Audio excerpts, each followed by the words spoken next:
नमस्कार, जनप्रवास सुपरफास्ट में आपका स्वागत है। मैं हूं हेमेंद्र सिंह। नजर डालते हैं आज की सुर्खियों पर। पीएम मोदी ने कोरोना महामारी से लड़ने के लिए बिहार को 2 अस्पताल देने का ऐलान किया है। पीएम मोदी ने कहा कि पहला कोरोना अस्पताल पटना में बनेगा, जबकि दूसरा मुजफ्फरपुर में बनाया जाएगा। दोनों अस्पतालों में कोरोना मरीजों को भर्ती करने के लिए 500 बेड की व्यवस्था होगी। केंद्र सरकार ने दोनों अस्पतालों को बनाने के लिए DRDO को जिम्मेदारी सौंपी है। केंद्रीय वित्त मंत्री निर्मला सीतारमण ने जीएसटी पर बड़ा ऐलान किया है। वित्त मंत्री ने कहा कि अब सरकार को मिलने वाले जीएसटी का आंकड़ा दोगुना हो गया है। जब जीएसटी लागू की गई थी उस दौरान केवल 65 लाख लोग ही टैक्स भरते थे, लेकिन अब इसकी संख्या बढ़कर करीब 1.25 करोड़ हो गई है। इसके अलावा वित्त मंत्री ने कहा कि 28% की जीएसटी से 200 उत्पादों को भी बाहर कर दिया गया है। कांग्रेस नेतृत्व को लेकर घमासान कम नहीं हो रहा है। सोमवार को कांग्रेस कार्य समिति की बैठक में 23 नेताओं द्वारा लिखी गई चिट्ठी का मामला छाया रहा। राहुल गांधी ने पहले तो पत्र लिखने के समय पर सवाल उठाए। इसके बाद उन्होंने पत्र लिखने वाले कांग्रेसी नेताओं को भाजपा से मिला हुआ बताया। इस पर पार्टी के वरिष्ठ नेता कपिल सिब्बल और गुलाम नबी आजाद ने अपना विरोध जताया। कांग्रेस कार्य समिति की बैठक में सोनिया गांधी ने अध्यक्ष पद से इस्तीफा देने की इच्छा जाहिर की। उन्होंने कहा कि मुझे रिप्लेस करने की प्रक्रिया शुरू करें। मनमोहन सिंह और वरिष्ठ नेता AK एंटनी ने सोनिया गांधी से अगला पार्टी अध्यक्ष चुने जाने तक पद पर बने रहने की अपील की है। राहुल गांधी के बयान पर नाराज होकर इस्तीफा देने की बात कहने वाले गुलाम नबी आजाद के अब सुर बदल गए हैं। आजाद ने कहा कि राहुल गांधी ने ये कभी नहीं कहा कि पत्र लिखने वाले नेता भाजपा से मिले हैं। वहीं राहुल गांधी से बातचीत के बाद कपिल सिब्बल ने कहा कि अपना ट्वीट वापस ले लिया है। सिब्बल ने कहा कि राहुल गांधी ने मुझे व्यक्तिगत रूप से सूचित किया कि उन्होंने कभी ऐसा नहीं कहा है, इसलिए मैंने अपना ट्वीट वापस लिया है। कांग्रेस की चिट्ठी पर राहुल गांधी के बाद प्रियंका गांधी ने भी सवाल खड़े किए हैं। प्रियंका गांधी ने कहा कि नेताओं को कांग्रेस को लेकर ऐसी चिट्ठी लिखने से बचना चाहिए। बता दें कि गुलाम नबी आजाद सहित कई नेताओं ने सोनिया गांधी को चिट्ठी लिखकर कई सवाल उठाए थे, जिसको लेकर राहुल गांधी और प्रियंका गांधी ने नाराजगी जाहिर की है। कांग्रेस में भाजपा से सांठगांठ के आरोपों को लेकर ओवैसी ने कांग्रेस पर निशाना साधा है। ओवैसी ने कहा कि गुलाम नबी आजाद हमें भाजपा की बी टीम कहा करते थे, अब उनकी ही पार्टी के पूर्व अध्यक्ष कह रहे हैं कि उन्होंने पत्र पर दस्तखत कर भाजपा से मिलीभगत की है। कांग्रेस में अपना समय बर्बाद कर रहे मुस्लिम नेताओं को सोचना चाहिए कि वो आखिर कब तक कांग्रेस के गुलाम बने रहेंगे।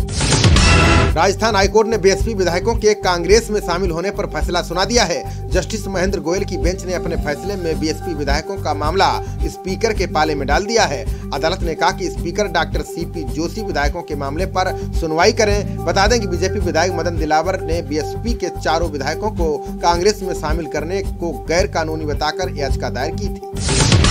भारतीय मौसम विभाग ने अगले 5 दिनों को बहुत खतरनाक बताया है। मौसम विभाग ने ट्विटर हैंडल से ग्राफिक्स की मदद से जानकारी दी है। मौसम विभाग ने सोमवार सुबह 8:30 बजे को आधार मानते हुए अगले 5 दिन तक भारी बारिश का अनुमान जताया है। गुजरात और ओडिशा के लिए मौसम विभाग ने रेड अलर्ट जारी किया है। बाकी राज्यों के लिए ऑरेंज अलर्ट जारी किया गया है। उत्तर प्रदेश के पशुधन विभाग में टेंडर फर्जीवाड़ा मामले में योगी सरकार ने बड़ी कार्रवाई की है। मुख्यमंत्री योगी आदित्यनाथ ने टेंडर मामले में 2 IPS अधिकारी दिनेश चंद्र दुबे और अरविंद सेन को निलंबित कर दिया है। IPS दुबे और सेन को STF जांच में आरोपी पाया गया। आपको बता दें कि इंदौर के व्यापारी से करीब 10 करोड़ रुपए की टेंडर दिलाने के नाम पर ठगी की गई थी। केंद्रीय मंत्री और LJP नेता रामविलास पासवान की अचानक तबीयत बिगड़ गई है। पासवान को दिल्ली के फोर्टिस एस्कॉट हॉस्पिटल में भर्ती कराया गया है। बताया जा रहा है कि रामविलास को सांस लेने में दिक्कत हो रही थी। इसके अलावा किडनी भी ठीक से काम नहीं कर रही है। आपको बता दें कि पासवान हृदय रोग से पीड़ित है। उनका एस्कॉट हॉस्पिटल में पहले भी हार्ट का इलाज किया जा चुका है। प्रशांत भूषण ने सुप्रीम कोर्ट से माफी मांगने से इनकार कर दिया है। प्रशांत भूषण ने अवमानना मामले में एक नया हलफनामा दाखिल किया है। उन्होंने कहा कि उनके द्वारा किया गया ट्वीट अदालत और संविधान की रक्षा के लिए था, इसलिए वो माफी नहीं मांग सकते हैं। बता दें कि सुप्रीम कोर्ट ने माफी मांगने का समय दिया था। अब सुप्रीम कोर्ट अवमानना के लिए फैसला सुनाएगा। हरिद्वार के खानपुर से बीजेपी विधायक प्रणव चैंपियन की 13 महीने बाद पार्टी में फिर से एंट्री हो गई है। उत्तराखंड बीजेपी अध्यक्ष बंशीधर भगत ने प्रणव की वापसी की हरी झंडी दी है। बता दें कि करीब 13 महीने पहले तमंचे पर डांस करते हुए विधायक प्रणव का वीडियो वायरल हुआ था। इसके बाद बीजेपी ने विधायक को पार्टी से निकाल दिया था। कोरोना महामारी के बीच All India Council of Technical Education ने छात्रों को बड़ी राहत देने का ऐलान किया है। काउंसिल ने कहा कि MBA और PGDM कोर्स के शिक्षा सत्र 2020-21 के लिए प्रवेश परीक्षा नहीं होगी। इस बार दोनों कोर्स में स्नातक परीक्षा के अंकों के आधार पर दाखिला दिया जाएगा। आपको बता दें कि नीट और JEE प्रवेश परीक्षा का लगातार छात्र और राज्य सरकारें विरोध कर रही हैं। कोरोना महामारी से मरने वालों के परिजनों को मुआवजा देने के लिए गाइडलाइंस बनाने की मांग को सुप्रीम कोर्ट ने खारिज कर दिया है। सुप्रीम कोर्ट ने कहा कि देश के सभी राज्यों के हालात अलग अलग हैं, इसलिए राष्ट्रीय स्तर पर कोरोना पर मुआवजा देने के लिए एक गाइडलाइंस बनाना संभव नहीं है। केंद्र सरकार ने दिल्ली एनसीआर में वाहनों के इंश्योरेंस के लिए नियमों में बदलाव किया है। अब वाहनों को इंश्योरेंस कराने के लिए प्रदूषण प्रमाण पत्र दिखाना अनिवार्य होगा। अगर वाहन का प्रदूषण प्रमाण पत्र नहीं है तो वाहन का कंपनियां इंश्योरेंस नहीं करेंगी। आपको बता दें कि सरकार ने दिल्ली एनसीआर में बढ़ते प्रदूषण को रोकने के लिए इंश्योरेंस के नियम बदल दिए हैं। मध्य प्रदेश विधानसभा उपचुनाव को लेकर 5 महीने बनाम 15 महीने की सियासत तेज हो गई है। बीजेपी ने कमलनाथ की 15 महीने की सरकार के कामों को जनता के सामने रखकर समर्थन मांगना शुरू कर दिया है। वहीं भाजपा शिवराज के 5 महीने के कामकाज को लेकर वोट मांग रही है। बता दें कि कमलनाथ सरकार 15 महीने चली थी, इसके बाद बनी शिवराज सरकार को 5 महीने हो गए। राहुल गांधी ने एक बार फिर बेरोजगारी को लेकर केंद्र सरकार पर निशाना साधा है। राहुल ने कहा कि केंद्र एक युवा को रोजगार देती है तो उल्टे 1000 लोग बेरोजगार हो जाते हैं। राहुल गांधी ने कहा कि देश की आर्थिक हालात खस्ता होती जा रही है, बेरोजगारी के आंकड़े लगातार बढ़ते जा रहे हैं। चीन भी आक्रामक रुख अपनाए हुए है, केंद्र सरकार हाथ पर हाथ रखे चुपचाप बैठी है। अयोध्या में श्री राम मंदिर भूमि पूजन के निर्माण के लिए दान करने वालों का आंकड़ा तेजी से बढ़ता जा रहा है। प्रधानमंत्री नरेंद्र मोदी के भूमि पूजन के बाद से अब तक श्री राम मंदिर ट्रस्ट के बैंक खाते में 60 करोड़ रुपए दान के तौर पर जमा हो चुके हैं। बता दें कि जब भूमि पूजन हुआ था उस समय सिर्फ 12 करोड़ रुपए ही जमा थे, उसी से निर्माण कार्य शुरू कर दिया गया था। उत्तराखंड सरकार के मंत्रिमंडल विस्तार का रास्ता साफ हो गया है। नवरात्रि में त्रिवेंद्र रावत टीम में नए चेहरों को मौका मिल सकता है। आपको बता दें कि उत्तराखंड बीजेपी की देहरादून में बैठक हुई, इसमें मंत्रिमंडल के विस्तार पर मुहर लगाई गई। प्रदेश बीजेपी ने अपनी रिपोर्ट मुख्यमंत्री त्रिवेंद्र रावत को सौंप दी है। अब मंत्रिमंडल विस्तार की तारीख पर सीएम को फैसला लेना है। जापान के प्रधानमंत्री शिंजो आबे की एक बार फिर से तबीयत बिगड़ गई है। बताया जा रहा है कि आबे को कोलाइटिस की बीमारी है। इसी के चलते सप्ताह में दूसरी बार आबे की तबीयत बिगड़ी है। बता दें कि पीएम शिंजो आबे कोरोना महामारी से लोगों को बचाने के लिए रात दिन एक करके स्वास्थ्य सेवाएं उपलब्ध कराने में लगे रहते हैं। चीन ने अपने सैन्य बेड़े में शामिल सबसे बड़े लड़ाकू जहाज पाकिस्तान को सौंपने की प्रक्रिया शुरू कर दी है। चीन ने पहली खेप के तौर पर लड़ाकू जहाज पाकिस्तान को सौंप दिया है। इसके अलावा 4 और लड़ाकू जहाज अगले कुछ महीने में सौंपने की बात कही है। बताया जा रहा है कि पाक को मिला जहाज मिसाइल से लैस है, इसलिए पाकिस्तान की सैन्य क्षमता अब दोगुनी हो गई है। वाराणसी के डीएम कौशल राज पर गंभीर आरोप लगा है। डीएम पर व्यावसायिक प्रतिष्ठानों को खोलने और बंद करने में मनमानी का आरोप लगाया गया है। मुख्यमंत्री योगी और अखिल भारतीय व्यापार मंडल वाराणसी के महानगर अध्यक्ष राकेश जैन के बीच फोन पर बात हुई है, जिसका ऑडियो वायरल हुआ है। इस घटना पर डीएम ने व्यापारी के खिलाफ केस दर्ज कराया है। डीएम ने फोन टेपिंग को गैर कानूनी बताया है। कानपुर के लव-जिहाद मामले में अब नया मोड़ सामने आ गया है। शालिनी से फिजा बनकर शादी करने वाली युवती के भाई ने घर से 10 लाख रुपए ले जाने की पुलिस में शिकायत की है। फिलहाल परिजनों की शिकायत पर पुलिस मामले की जांच कर रही है। बताया जा रहा है कि शालिनी अपने घर से कानपुर से गाजियाबाद गई, जहां फैजल के साथ निकाह और कोर्ट मैरिज करने की जानकारी सामने आई है। जेपी नड्डा ने डीएमके के खिलाफ हमला बोला है। नड्डा ने आरोप लगाया है कि डीएमके विकास विरोधी है। डीएमके राष्ट्रीय भावनाओं के खिलाफ अन्य विरोधी भावनाओं को उकसाने में लगी हुई है। भाजपा अध्यक्ष ने कहा कि डीएमके उन लोगों के लिए एक आश्रय स्थल बन गई है जो राष्ट्र के हित में काम नहीं कर रहे हैं। हमें सतर्क, सक्रिय और ये देखना होगा कि ऐसे लोगों को जवाब देने में सक्षम है। दिल्ली हाईकोर्ट ने पैरोल पर चल रहे कैदियों के मामले में आदेश जारी किया है। Justice DN Patel, justice Shridhar Mridul और जस्टिस बलवंत सिंह की बेंच ने कहा है कि कैदियों के पैरोल पर 31 अक्टूबर के बाद ही सुनवाई होगी। जिनकी पैरोल बीच में खत्म हो रही थी, उनकी पैरोल भी 31 अक्टूबर तक बढ़ाई गई है।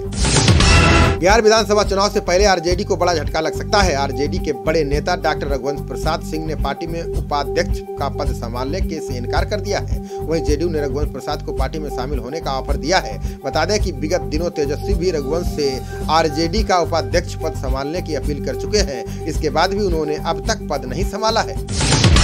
यूपी में आगरा के कमिश्नर अनिल कुमार के पहले पिता की जान गई। अब उनकी माता की भी कोरोना से जान चली गई है। इसके अलावा उनकी बहन अभी भी वायरस के संक्रमण की शिकार है, उनका उपचार चल रहा है। बता दें कि कोरोना मामले में आगरा यूपी के टॉप हॉट स्पॉट में शामिल है।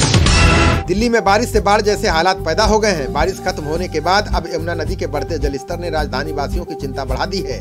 इस समय यमुना नदी खतरे के निशान यानी 204 मीटर के स्तर से ऊपर बह रही है। बता दें कि यमुना नदी के जलस्तर में हुई इस बढ़ोतरी की वजह हरियाणा के हथनी कुंड बैराज से छोड़ा गया पानी है। राजधानी के निचले इलाकों में एक बार फिर जलस्तर बढ़ना शुरू हो गया है। कोरोना महामारी कम होने का हवाला देकर सीएम केजरीवाल ने मेट्रो चलाने के लिए केंद्र को प्रस्ताव भेजा है। अब दिल्ली में मेट्रो चलाने के लिए सिर्फ केंद्र केंद्र की मंजूरी का इंतजार है। वही मेट्रो की सुरक्षा में लगी CISF ने SOP तैयार की है।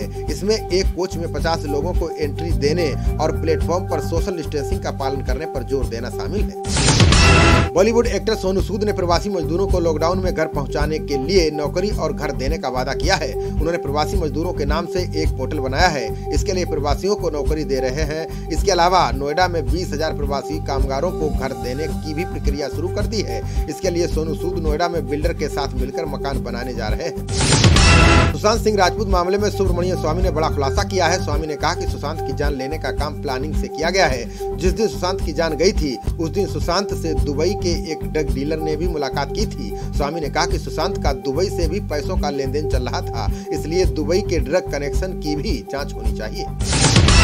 सुशांत और रिया चक्रवर्ती के एक दोस्त ने कई बातें बताई हैं। एक टीवी चैनल से हुई बातचीत में इस दोस्त ने बताया कि रिया सुशांत के पैसों को कंट्रोल कर रही थी। इतना ही नहीं, वो सुशांत के पैसों को अपने ऊपर खर्च भी करती थी, खासकर शॉपिंग में। सुशांत के इस दोस्त ने बताया कि रिया भूत प्रेतों का डर भी पैदा करती थी। जब सुशांत की तबीयत खराब होती थी तब रिया के पापा ही दवाई लाते थे। सुशांत के परिवार ने रिया पर जादू टोना करने का आरोप भी लगाया है। CBI की टीम ने आज रिया चक्रवर्ती को नोटिस भेजा है। रिया के वकील का कहना है कि उन्हें CBI का समन अभी नहीं मिला है। जैसे उन्हें समन मिलेगा वो अपना बयान दर्ज करा देंगी। मीडिया रिपोर्ट्स के मुताबिक CBI की टीम ने रिया चक्रवर्ती से पूछताछ के लिए 26 सवालों की लंबी लिस्ट तैयार की है। पंजाब नेशनल बैंक के MD और CEO मल्लिकार्जुन राव ने कर्मचारियों को बड़ी राहत दी है। राव ने कहा कि कर्मचारी चिंता न करें, बैंक ने कर्मचारियों की छटनी नहीं करने का फैसला लिया है।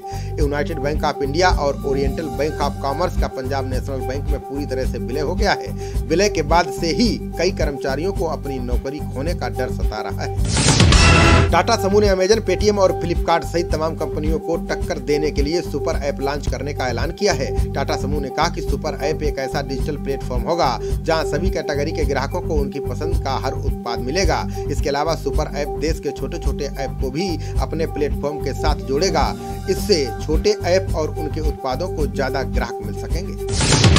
वित्तीय कंपनियों के शेयरों में आज शेयर बाजार बढ़त पर बंद हुआ। बॉम्बे स्टॉक एक्सचेंज का प्रमुख इंडेक्स सेंसेक्स 1% की बढ़त के साथ 365 अंक ऊपर 38,788 के स्तर पर बंद हुआ। वहीं नेशनल स्टॉक एक्सचेंज का निफ्टी 95 अंकों की बढ़त के साथ 11,466 के स्तर पर बंद हुआ है।